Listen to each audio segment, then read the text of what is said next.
La prueba reina. Néstor Humberto Martínez Neira fue uno de los firmantes del COMPES de la aprobación de la Ruta del Sol 2.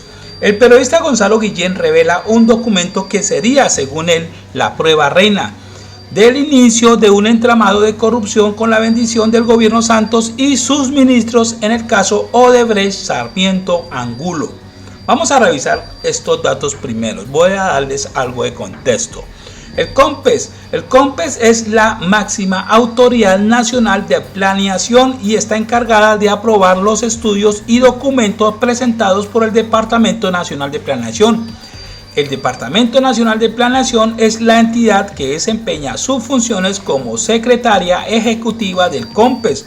Por lo tanto, es la entidad encargada de coordinar y presentar todos los documentos de un proyecto ante una sesión del COMPES para su aprobación. El COMPES actúa bajo la dirección de la Presidencia de la República y los miembros que aprueban los proyectos económicos y sociales por votación son, es decir, en este caso los que aprobaron el proyecto de la Ruta del Sol 2 son el vicepresidente, los ministros, el director del Departamento Administrativo de la Presidencia de la República, el director del Departamento Nacional de Planeación y el director del Departamento Administrativo de Ciencia, Tecnología e Innovación, Colciencias. Bueno, dicho esto, vamos a revisar este otro dato. Echa la ley, echa la trampa. El periodista Gonzalo Guillén revela un documento con los nombres de los funcionarios del gobierno de Juan Manuel Santos que aprobaron el tramo de la Ruta del Sol 2. Ojo, la Ruta del Sol 2, porque la Ruta del Sol 1 se aprobó durante el gobierno de Álvaro Uribe Vélez y en ese entonces el vicepresidente era Juan Manuel Santos. Entonces allí aparece en este COMPES, en la aprobación de este COMPES, aparece el nombre de el entonces ministro de la presidencia del gobierno Santos, el señor Néstor Humberto Cianuro Martínez. Aquí aparece el dato que comparte Gonzalo Guillén. Ese proyecto fue aprobado por Juan Manuel Santos Calderón, el proyecto de la Ruta del Sol 2 por Juan Manuel Santos y nada más y nada menos que Germán Vargas Lleras y Néstor Humberto Martínez.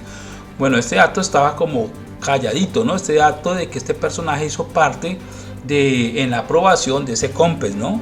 Entonces este documento lo revela Gonzalo Guillén el día de hoy. Este dato es importante porque la aprobación del proyecto La Ruta del Sol 2 dio inicio a todo el entramado de corrupción Odebrecht Sarmiento Angulo. Vamos a recordar estos datos. 1. Miren, veamos cómo funciona esta gente. En agosto del 2014, Martínez Neira asumió el recién creado Ministerio de la Presidencia y dejó encargado de su bufete de abogados a su hijo Camilo Martínez. Es decir, Neira abandona el sector privado y se va al sector público a crear las leyes para beneficiarse él y sus amigotes como Luis Carlos Sarmiento Angulo. Entonces, 2. Como ministro de la presidencia, estuvo allí 11 meses entre agosto del 2014 y junio del 2015.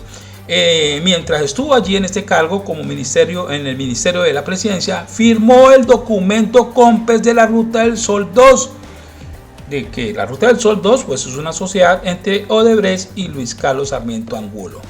Entonces este personaje deja hecho todo, cuadra todo el proyecto de la Ruta del Sol 2 siendo funcionario público y sale al sector privado. Entonces en 2015, junio del 2015, Néstor Humberto Martínez renuncia al Ministerio de Presidencia y ese mismo año, el 23 de julio, retoma la gerencia de su bufete de abogados para representar los intereses de Luis Carlos Sarmiento Angulo en la Ruta del Sol 2. Bueno, eso fue en 2015. Bueno, empieza a reventarse toda la corrupción de Odebrecht y qué casualidad, el 1 de agosto Martínez asume como fiscal general de la nación para tapar toda la corrupción de Odebrecht y proteger a Luis Carlos Sarmiento Angulo. Repito, ya como fiscal general de la nación. Entonces, echa la ley, echa la trampa. Es decir, mientras son funcionarios públicos, crean y aprueban la ley para un proyecto y luego se van al sector privado a beneficiarse de la ley que ellos mismos crean para su propio beneficio. con el claro objetivo de desangrar los recursos del país, los recursos públicos. Algo muy similar sucedió con los bonos Carrasquilla en el gobierno de Álvaro Uribe Vélez. El periodista Gonzalo Guillén también comparte como dato adicional los nombres de los ministros cómplices que aprobaron el proyecto de la Ruta del Sol 2. Entre ellos aparecen la exministra de Educación Gina Parodi, investigada por corrupción en Odebrecht, el exministro del Interior Juan Fernando Cristo, salpicado por el carrusel de la contratación de Samuel Moreno, y el exministro de Salud Alejandro Gaviria, el defensor de las EPS, entre otros.